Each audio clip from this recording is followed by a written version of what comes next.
నెహెమ్యా 8వ అధ్యాయము. 7వ నెల రాగా ఇశ్రాయేలీయులు తమ పట్టణములలో నివాసులై ఉండిరి. అప్పుడు జనులందరూ ఏక మనస్కులై నీటి గుమ్మము ఎదుటనున్న మైదానమునకు వచ్చి యెహోవా ఇశ్రాయేలీయులకు ఆజ్ఞాపించిన మోషే ధర్మశాస్త్ర గ్రంథమును తెమ్మని ఎజ్రా అను శాస్త్రితో చెప్పగా, యాజకుడైన ఎజ్రా 7వ మాసము మొదటి దినమున చదువబడు దాని గ్రహింప శక్తిగల స్త్రీ పురుషులు కలసిన సమాజమంతటి ఎదుటను ఆ ధర్మశాస్త్ర గ్రంథము తీసుకొని వచ్చి నీటి గుమ్మము ఎదుటనున్న మైదానములో ఉదయము మొదలుకొని మధ్యాహ్నం వరకు నిలుచున్న ఆ స్త్రీ పురుషులకును తెలివితో వినగల వారందరికీ చదివి వినిపించుచు వచ్చాను. ఆ జనులందరూ ధర్మశాస్త్ర గ్రంథమును శ్రద్ధతో వినిరి. అందున శాస్త్రియగు ఎజ్రా ఆ పని కొరకు కర్రతో చేయబడిన యొక్క పీఠము మీద నిలువబడాను. మరియు అతని దగ్గర కుడి పార్శ్వమందు మత్తిత్య, షమ, అనాయ, ఊరియా, హిల్కియా, మయసేయ అనువారును, అతని ఎడమ పార్శ్వమందు పెదాయ, మిషాయేలు, మల్కియా, హాషుము, హష్బద్దాన, జకర్యా, మెషుల్లాము అనువారును నిలిచి ఉండిరి. అప్పుడు ఎజ్రా అందరికంటే ఎత్తుగా నిలబడి జనులందరూ చూచుచుండగా గ్రంథమును విప్పాను. విప్పగానే జనులందరూ నిలువబడిరి. ఎజ్రా మహాదేవుడైన యెహోవాను స్తుతింపగా జనులందరూ తమ చేతులెత్తి ఆమేన్ ఆమేన్ అని పలుకుచు నేలకు ముఖములు వంచుకొని యెహోవాకు నమస్కరించిరి. జనులు ఇలాగు నిలవబడుచుండగా యేషువ, బాని, షెరేబ్యా, యామీను, అక్కూబు, షబ్బెతై, హోదియా, మయసేయ, కెలీటా, అజర్యా, యోజాబాదు, హానాను, పెలాయాలును, లేవీయులను ధర్మశాస్త్రం యొక్క తాత్పర్యమును తెలియజెప్పిరి. ఇటువలనే వారు దేవుని గ్రంథమును స్పష్టంగా చదివి వినిపించి జనులు బాగుగా గ్రహించినట్లు దానికి అర్థము చెప్పిరి. జనులందరూ ధర్మశాస్త్ర గ్రంథపు మాటలు విని ఏడవ మొదలు పెట్టగా అధికారి అయిన నెహెమ్యాయు, యాజకుడును శాస్త్రీయునగు ఎజ్రాయును జనులకు బోధించు, లేవీయులను మీరు దుఃఖపడవద్దు, ఏడవవద్దు, ఈ దినము మీ దేవుడైన యెహోవాకు ప్రతిష్ఠిత దినమని జనులతో చెప్పిరి. మరియు అతడు వారితో నిట్లనేను, పదండి, క్రొవ్విన మాంసము భక్షించుడి, మధురమైన దాని పానము చేయుడి. ఇది వరకు తమ కొరకు ఏమీ సిద్ధము చేసుకొనని వారికి వంతులు పంపించుడి. ఏలయనగా ఈ దినము మన ప్రభువునకు ప్రతిష్ఠితమాయను. మీరు దుఃఖపడకుడి, యెహోవా యందు ఆనందించుట వలన మీరు బలమొందుదురు.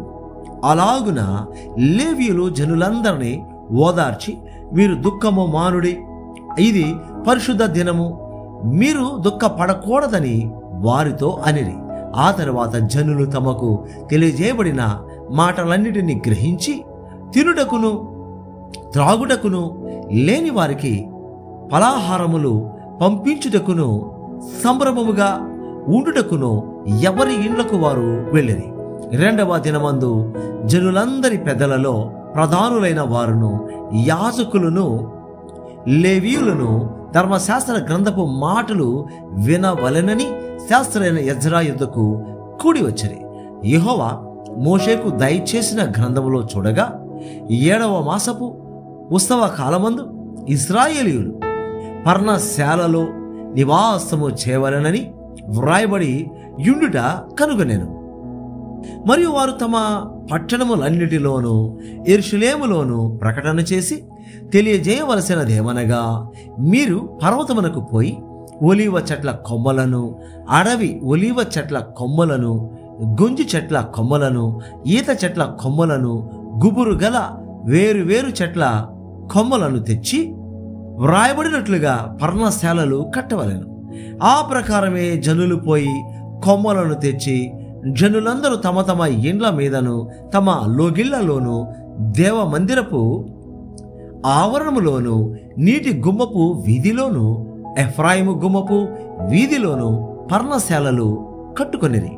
మరియు చెరలో నుండి తిరిగి వచ్చిన వారి సమూహమును పర్ణశాలలు కట్టుకొని వాటిలో కూర్చుండిరి. నూను కుమారుడైన యెహోషువ దినములు మొదలుకొని అది వరకు ఇశ్రాయేలీయులు అలాగున చేసి ఉండలేదు.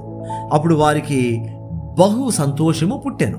ఇదియుగాక మొదటి దినము మొదలుకొని కడ దినము వరకు అనుదినము ఎజ్రా దేవుని ధర్మశాస్త్ర గ్రంథమును చదివి వినిపించుచు వచ్చెను. వారు ఈ ఉత్సవమును 7 దినముల వరకు ఆచరించిన తరువాత విధి చొప్పున 8వ దినమున వారు పరిశుద్ధ సంఘముగా కూడుకొనిరి. నెహెమ్యా 9వ అధ్యాయం. ఈ నెల 24వ దినమందు ఇశ్రాయేలీయులు ఉపవాసముండి గోనె పట్టలు కట్టుకొని తల మీద ధూళి పోసుకొని కూడి వచ్చిరి. ఇశ్రాయేలీయులు అన్యజనులందరిలో నుండి ప్రత్యేకింపబడిన వారై నిలువబడి తమ పాపములను తమ పితరుల పాపములను ఒప్పుకొనిరి. మరియు వారు ఒక జాముసేపు తామున్న చోటనే నిలువబడి తమ దేవుడైన యెహోవా ధర్మశాస్త్ర గ్రంథమును చదువుచూ వచ్చిరి. ఒక జాముసేపు తమ పాపములను ఒప్పుకొనుచు దేవుడైన యెహోవాకు నమస్కారము చేయుచూ వచ్చిరి. లేవీయులలో యేషువ, బాని, కద్మీయేలు, షెబన్యా, బున్ని, షెరేబ్యా, బాని, కెనాని అనువారు మెట్ల మీద నిలబడి ఎలుగెత్తి తమ దేవుడైన యెహోవాకు మొరపెట్టిరి. అప్పుడు లేవీయులైన యేషువ, కద్మీయేలు, బాని, అషబ్నేయ, షెరేబ్యా, హోదియా, షెబన్యా, పెతహయా అనువారు నిలువబడి నిరంతరము మీకు దేవుడై ఉన్న యెహోవాను స్తుతించుడని చెప్పి ఇలాగు స్తోత్రము చేసిరి. సకలాశీర్వచన స్తోత్రములకు మించిన నీ ఘనమైన నామము స్తుతింపబడునుగాక. నీవే అద్వితీయుడైన యెహోవా, నీవే ఆకాశమును మహాకాశములను వాటి సైన్యమును భూమిని దానిలో ఉండునది అంతటిని సముద్రములను వాటిలో ఉండునది అంతటిని సృజించి వాటినన్నిటినీ కాపాడువాడు. ఆకాశ సైన్యమంతయు నీకే నమస్కారము చేయుచున్నది. దేవా యెహోవా అబ్రహామును ఏర్పరచుకొని కల్దీయుల ఊరు అను స్థలము నుండి యువతలకు అతని రప్పించి అతనికి అబ్రహామును పేరు పెట్టినవాడవు నీవే. అతడు నమ్మకమైన మనస్సు గల వాడని ఎరిగి కనానీయులు, హిత్తీయులు, అమోరీయులు, పెరిజ్జీయులు, ఎబూసీయులు, గిర్గాషీయులు అనువారి దేశమును అతని సంతతి వారికిచ్చినట్లు అతనితో నిబంధన చేసిన వాడవు నీవే. నీవు నీతివంతుడై ఉండి నీ మాట చొప్పున జరిగించితివి. ఐగుప్తులో మా పితరులు పొందిన శ్రమను నీవు చూచితివి. ఎర్ర సముద్రమునొద్ద వారి మొరను నీవు వింటివి.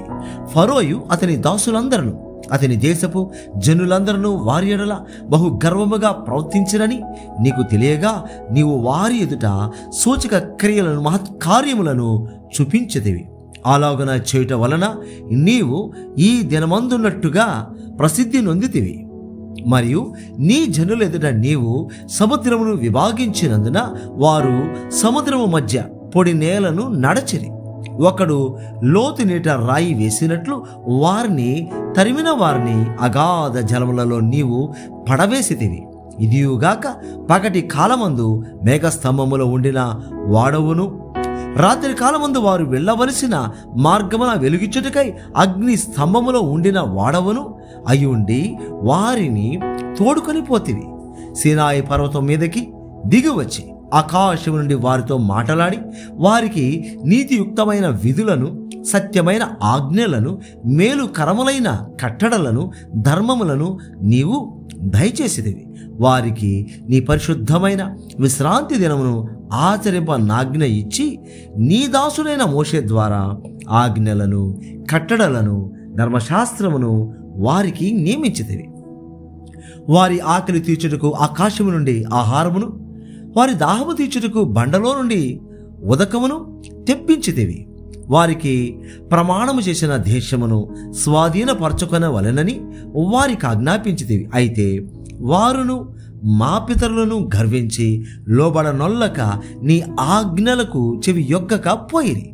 వారు విధేయులగుటకు మనస్సు లేనివారై తమ మధ్య నీవు చేసిన అద్భుతములను జ్ఞాపకము చేసుకొనక తమ మనస్సును కఠినపరచుకొని తాముండి వచ్చిన దాస్యపు దేశమునకు తిరిగి వెళ్ళుటకు ఒక అధికారిని కోరుకొని నీ మీద తిరుగుబాటు చేసిరి. అయితే నీవు క్షమించుటకు సిద్ధమైన దేవుడవును, దయావాసలతలు గలవాడవును, దీర్ఘశాంతమును బహుకృపయు గలవాడవునై ఉండి వారిని విసర్జింపలేదు.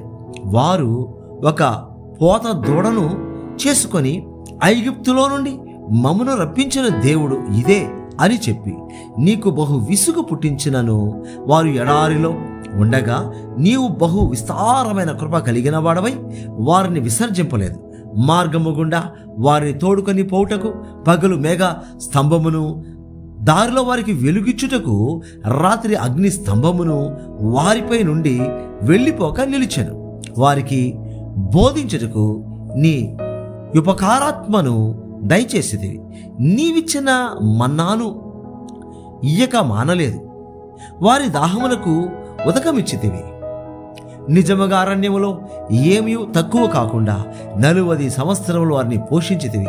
వారి వస్త్రములు పాతగిలిపోలేదు, వారి కాళ్లకు వాపు రాలేదు. ఇదియుగాక రాజ్యములను జనములను వారికి అప్పగించి వారికి సరిహద్దులు ఏర్పరచితివి గనుక వారు సీహోను అను హెష్బోను రాజు యొక్క దేశమును, బాషానులకు రాజైన ఓగు యొక్క దేశమును స్వతంత్రించుకొనిరి.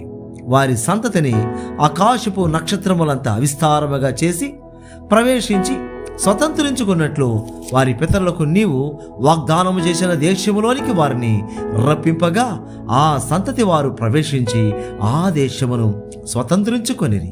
నీవు కనానీయులను, ఆ దేశ వాసులను జయించి తమ మనస్సు వచ్చినట్లు చేటుకు వారి రాజులను, ఆ దేశ జనులను వారి చేతికి అప్పగించితివి. అప్పుడు వారు ప్రాకారములు గల పట్టణములను, ఫలవంతమైన భూమిని స్వాధీనపరచుకొని సకలమైన పదార్థములతో నిండి ఉన్న ఇండ్లను, త్రవ్విన బావులను, ద్రాక్ష తోటలను, ఒలివ తోటలను, బహు విస్తారంగా ఫలించు చెట్లను వశపరుచుకొనిరి. అలాగున వారు తిని తృప్తి పొంది మదించి నీ మహోపకారమును బట్టి బహుగా సంతోషించిరి. అయినను వారు అవిధేయులై నీ మీద తిరుగుబాటు చేసి నీ ధర్మశాస్త్రమును లక్ష్యపెట్టక త్రోసివేసి నీ తట్టు తిరగవలెనని తమకు ప్రకటన చేసిన నీ ప్రవక్తలను చంపి నీకు బహుగా విసుగు పుట్టించిరి. అందుచేత నీవు వారిని వారి శత్రువుల చేతికి అప్పగించితివి. ఆ శత్రువులు వారిని బాధింపగా శ్రమకాలమందు వారు నీకు మొరపెట్టినప్పుడు ఆకాశమందుండు నీవు ఆలకించి వారి శత్రువుల చేతిలో నుండి వారిని తప్పించుటకై నీ కృపా సంపత్తిని బట్టి వారికి రక్షకులను దయచేసితివి. వారు నెమ్మది పొందిన తరువాత నీ ఎదుట మరలా ద్రోహులు కాగా నీవు వారిని వారి శత్రువుల చేతికి అప్పగించితివి. వీరు వారి మీద అధికారము చేసిరి.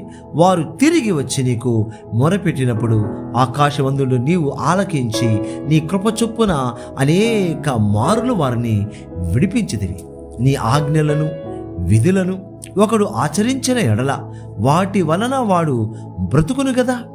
వారు మరలా నీ ధర్మశాస్త్రము ననుసరించి నడుచున్నట్లు నీవు వారి మీద సాక్ష్యము పలికినను వారు గర్వించి నీ ఆజ్ఞలకు లోబడక నీ విధుల విషయంలో పాపులై నిన్ను తిరస్కరించి తమ మనస్సును కఠినపరచుకొని నీ మాట వినకపోయిరి.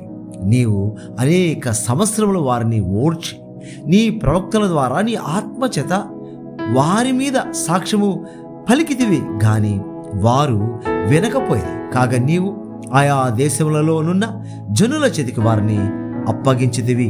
అయితే నీవు మహోపకారివై ఉండి వారిని బొత్తిగా నాశనము చేయకయు విడిచిపెట్టకయు ఉంటివి. నిజముగా నీవు కృపా కనికరములు గల దేవుడివై ఉన్నావు. చేసిన నిబంధనను నిలుపుచు కృప చూపునట్టి మహాపరాక్రమశాలివియు భయంకరుడవునగు మా దేవ, అశ్షూరు రాజుల దినములు మొదలుకొని ఈ దినముల వరకు మా మీదికిని, మా రాజుల మీదికిని, ప్రధానుల మీదికిని, మా పితరుల మీదికిని, నీ జనులందరి మీదికిని వచ్చిన శ్రమ ఎంతయు నీ దృష్టికి అల్పముగా ఉండకుండునుగాక. మా మీదికి వచ్చిన శ్రమలన్నిటినీ చూడగా నీవు న్యాయస్థుడవే, నీవు సత్యముగానే ప్రవర్తించితివి. కానీ మేము దుర్మార్గులమైతివి.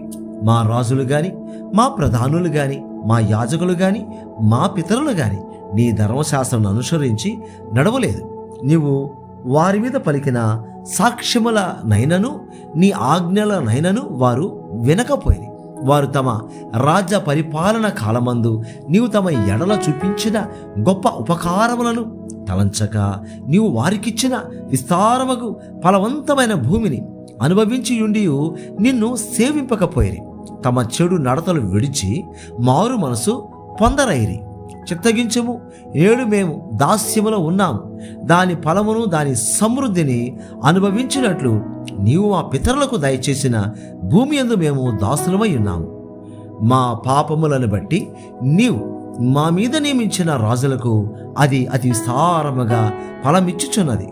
వారు తమకిష్టము వచ్చినట్లు మా శరీరముల మీదను, మా పశువుల మీదను అధికారము చూపుచున్నారు. గనుక మాకు చాలా శ్రమలు కలుగుచున్నవి.